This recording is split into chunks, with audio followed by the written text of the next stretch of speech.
Before we wind today's podcast, Sakshi, I would like to ask a few still एक कुछ conclusion के वक्त कुछ ऐसी चीजें जो आप लड़के और लड़कियां दोनों को ये कहोगे जो ध्यान रखें शादी करने से पहले और शादी करने के बाद भी, कि अब हो गई है तो भी इन चीजों का ध्यान रखें।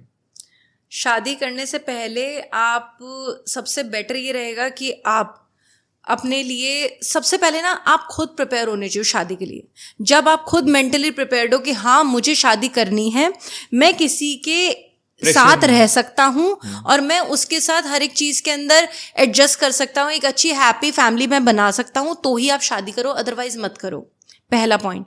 दूसरा पॉइंट, अगर आपको ऐसा लगता है कि हाँ भाई शादी करनी है, उसके बाद मुझे उसको निभाना भी है, रादर देन कि चलो सोसाइटल प्रेशर के अंदर या फैमिली प्रेशर में या पेरेंट्स के प्रेशर में आपने शादी कर ली, उसके बाद आप जाके इधर उधर मुंह मार रहे हो, है ना, तो वो चीज़ बहुत ज़्यादा गलत है। जैसे बहुत सारे जो बड़ी बिजनेस फैमिलीज के अंदर होता है, बहुत छोटी एज के अंदर लड़कों की शादी कर देते हैं, तो लड़के उस टाइम पे शादी कर लेते हैं कि हाँ भाई ठीक है, उसके बाद फिर वो आगे जाके मुंह मारना स्टार्ट करते हैं, यार हमारी शादी तो जल्दी हो गई थी, हमने तो कुछ एंजॉय ही नहीं किया, हमने तो कुछ किया ही नहीं अपनी लाइफ में।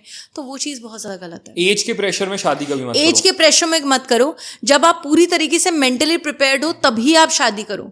उसके बाद आप जब आपका खुद का सेल्फ डिसीजन हो गया कि हाँ आपने शादी करनी है, उसके बाद आप पूरा का पूरा ना एक अपने पॉइंटर्स सेट करो कि कौन से ऐसे पॉइंटर्स हैं जो कि आपको अपने पार्टनर के अंदर चाहिए, कौन सी ऐसी चीज़ें जिसके अंदर आप एडजस्ट कर सकते हो, कौन सी ऐसी चीज़ें जो भाई आपको बर्दाश्त ही नहीं होगी अगर वो चीज़ हुई नहीं उसके अंदर। तो शादी वो डील ब्रेकर्स अगेन, अपने कुछ डील ब्रेकर्स बनाओ। डील ब्रेकर्स, यार ये तो मुझे चाहिए ही चाहिए और ये चीज तो मैं बर्दाश्त करूंगी ही नहीं या करूंगा ही नहीं, अगर ये है तो आई एम आउट। एग्जैक्टली। जैसे मेरे क्लाइंट हैं, उनके लिए ये पॉइंट एक डील ब्रेकर था कि उनको एक ऐसी पार्टनर चाहिए जो कि सिविल इंजीनियर हो।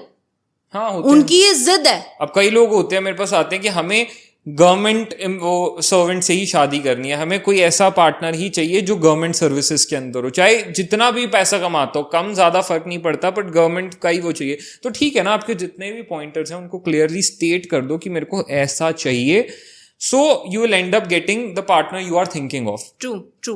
और दूसरी चीज, शादी से पहले अपने पार्टनर से बहुत डिटेल डिस्कशन करो उन सारे पॉइंटर्स के बारे में जो हमने इस पॉडकास्ट के अंदर कवर करे। समराइजिंग देम, फाइनेंशियल डिस्कशंस हो गए, फैमिली प्लानिंग हो गई, फैमिली स्ट्रक्चर हो गया, फैमिली वैल्यूज हो गई, रिस्पॉन्सिबिलिटी शेयरिंग हो गई, आपके मेडिकल रिपोर्ट्स हो गई, और ये सारी की सारी चीजें आपको डिस्कस करनी चाहिए बहुत डिटेल में। पॉइंटर्स हमने दे दिए लोगों को कि इन चीजों पे तो बात कर लो, शर्माओ मत यार शादी से पहले। लोग ना शर्मी में रह जाते हैं। अक्सर ये अरेंज मैरिजेस में होता है कि यार हम कैसे बात करें इस बारे में, हमें तो अभी 2 बार ही मिले हैं, 3 बार मिले हैं, कैसे बोल दें इस चीज के बारे में।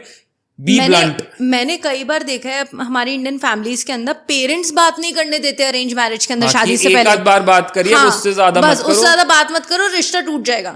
अरे भाई, जब आपको ये लग रहा है कि इतने ही बच्चे हैं ये, तो आप शादी क्यों करवा रहे हो? मत करवाओ। बहुत अच्छा पॉइंट रेस किया साक्षी आपने वाइल एंडिंग की। यार मतलब बहुत इंडियन फैमिलीज में देखा गया, पेरेंट्स कहते हैं शादी से पहले ज्यादा बात नहीं होनी चाहिए, बातें खुल जाती हैं, उसके बाद शादी नहीं होती। अरे भाई, शादी के बाद वो बातें खुलेंगी तो टूटने के चांसेस ज्यादा है फिर। एग्जैक्टली। आई गेस पेरेंट्स को इतना ज्यादा इस चीज के अंदर समझदार होना चाहिए कि यार नहीं, बच्चों को जितना वक्त चाहिए उनको बिताने दो, उनको टाइम स्पेंड करने दो, एक दूसरे को समझने दो, अगर कुछ कमियां हैं, कुछ खूबियां हैं, उनको डिस्कस करने दो, और अगर जिन चीजों में उनको नहीं भी लगता ना कि हम नहीं कर पाएंगे, तो वहां मत कराओ शादी। जिद मत रखो कि नहीं एक ही यही करनी है।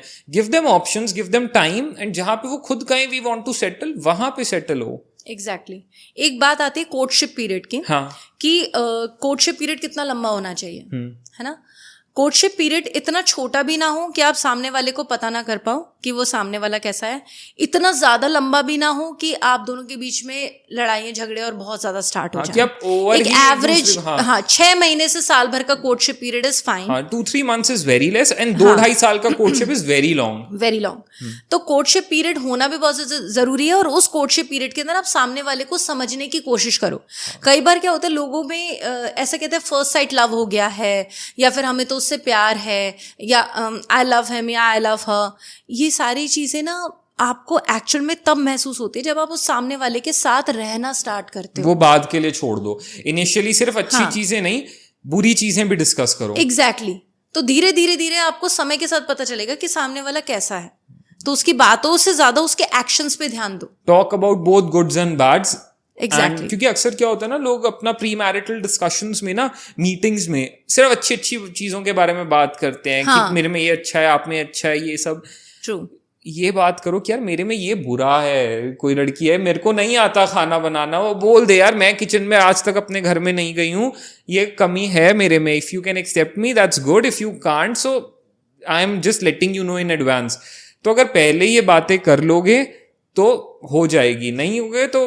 बट यहीं पे एक चीज बताओ, जैसे सपोज एक लड़की ने बोल दिया कि मुझे नहीं आता खाना बनाना, I am not that good in it, but आप इस चीज को लेके एडमेंट हो जाओ कि मैंने तो सीखना भी नहीं है, मैं तो कभी नहीं बनाऊंगी लाइफ में खाना, तो क्या आप रिलेशनशिप को निभा लोगे क्या? Then that's your personal choice. फिर मैं ये कहूंगा कि फिर वो लड़का जो सामने बैठा है ना, वो चॉइस कर लेगा कि यार इसने तो साफ बोल दिया ना मेरे को बनाना आता, ना मैं कभी बनाऊंगी.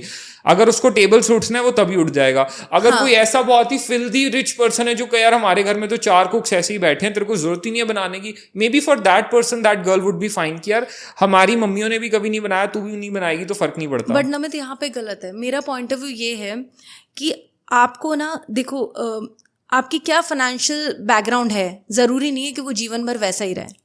ऐसे कई लोग हैं जो बहुत ज्यादा रिच रहे हैं, जो बाद में जाके बहुत ज्यादा गरीब हो गए हैं, है ना. और ऐसा नहीं है जो बहुत ज्यादा गरीब रहे हैं वो बाद में जाके रिच नहीं हो सकते. हाँ, true. ये एक ऐसी बेसिक चीजें हैं जिंदगी की जो मुझे लगता है मेल फीमेल दोनों को आनी चाहिए. जैसे सपोज खाना बनाना लड़का और लड़की दोनों को ही आना चाहिए. क्या पता आपको कब जरूरत पड़ जाए. इमरजेंसी स्किल भी है, इमरजेंसी स्किल भी है. अरे एटलीस्ट आप अपना पेट तो भर सकते हो, अपना और सामने वाले का.